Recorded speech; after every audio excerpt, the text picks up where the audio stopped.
COVID-19 ಮಹಾಮಾರಿಯ ಭೀತಿಯಿಂದ ಜಗತ್ತು ಈಗಷ್ಟೇ ಚೇತರಿಸಿಕೊಳ್ಳುತ್ತಿದೆ ಎನ್ನುವಷ್ಟರಲ್ಲೇ ಮತ್ತೊಂದು ಕಂಟಕ ಎದುರಾಗಿದೆ.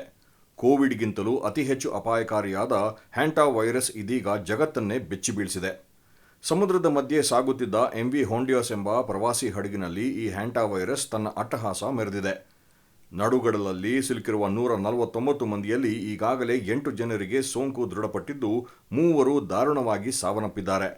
ಮತ್ತೊಂದು ಆತಂಕದ ವಿಚಾರವೆಂದರೆ ಸಾವಿನ ದವಡೆಯಲ್ಲಿ ಸಿಲುಕಿರುವ ಈ ಹಡಗಿನಲ್ಲಿ 2 ಭಾರತೀಯರು ಕೂಡ ಇದ್ದಾರೆ.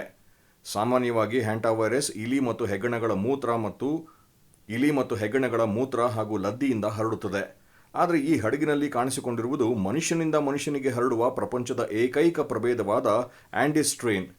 ಇದು ನೇರವಾಗಿ ಶ್ವಾಸಕೋಶದ ಮೇಲೆ ದಾಳಿ ಮಾಡಿ ಉಸಿರುಗಟ್ಟಿ ಸಾಯುವಂತಹ ಪರಿಸ್ಥಿತಿ ನಿರ್ಮಾಣ ಮಾಡುತ್ತದೆ.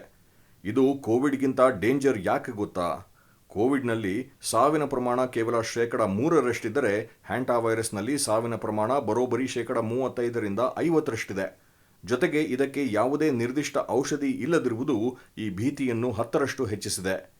ತೀವ್ರ ಜ್ವರ, ಮೈಕೈ ನೋವು, ವಾಂತಿ ಮತ್ತು ಸುಸ್ತು ಇದರ ಪ್ರಮುಖ ಲಕ್ಷಣಗಳು. ವೈರಲ್ ಜ್ವರ ಅಥವಾ ಡೆಂಗಿ ಎಂದು ನಿರ್ಲಕ್ಷ್ಯ ಮಾಡಿದರೆ ಪ್ರಾಣಕ್ಕೆ ಕುತ್ತು ಖಂಡಿತ. ಮನೆಯ ಸುತ್ತಮುತ್ತ ಇಲಿ ಹೆಗ್ಗಣಗಳು ಬರದಂತೆ ತಡೆಯುವುದು ಹಾಗೂ ಮಾಸ್ಕ್ ಧರಿಸಿ ಸ್ವಚ್ಛತೆ ಕಾಪಾಡುವುದು ಮಾತ್ರವೇ ಸದ್ಯಕ್ಕಿರುವ ಏಕೈಕ ರಕ್ಷಣೆ. ಇದೀಗ ಹಡಗು ಸ್ಪೇನ್ನ ಟೆನೆರಿಫ್ ಬಂದರಿನತ್ತ ಸಾಗಿದ್ದು, ವಿಶ್ವ ಆರೋಗ್ಯ ಸಂಸ್ಥೆ 45 ದಿನಗಳ ಕಟ್ಟುನಿಟ್ಟಿನ ಮಿಲಿಟರಿ ಮಟ್ಟದ ಕ್ವಾರಂಟೈನ್ಗೆ ಸೂಚಿಸಿದೆ. ಹಡಗಿನಲ್ಲಿರುವ ಭಾರತೀಯರು ಸೇರಿದಂತೆ ಎಲ್ಲರೂ ಸುರಕ್ಷಿತವಾಗಿ ತಾಯ್ನಾಡಿಗೆ ಮರಳಲಿ ಎಂದು ಆಶಿಸೋಣ. ಯಾವುದೇ ಜ್ವರ ಬಂದರೂ ನಿರ್ಲಕ್ಷ್ಯ ಬೇಡ, ಎಚ್ಚರವಿರಲಿ.